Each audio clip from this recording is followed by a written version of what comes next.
Hi kabayan, pwede ba kita ma-interview? Kahit ilang minuto lang? Oo naman, pwedeng-pwede. Ano ba yun? Okay, let's go. Okay kabayan, pangalan. I'm Belly. Belly, taga saan ka sa Pinas? Taga Cebu ako, Cebu. Sa mga taga Camotes Island. Okay. So anong work mo dito sa Taiwan?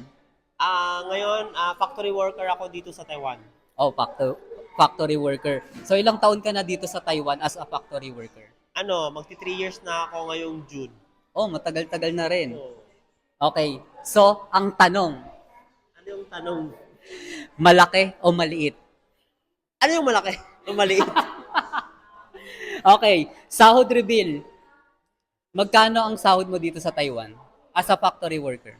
As a factory worker kasi, yung sinasahod namin dito, nagdidepende kasi sa may OT. Pero yung sinasahod ko, nag-average lang siya ng nasa 36 to 38,000.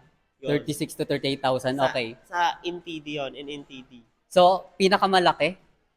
Pinakamalaki, aabot ako ng 40. Pero pag Chinese New Year, yon, makasahod ka ng 50.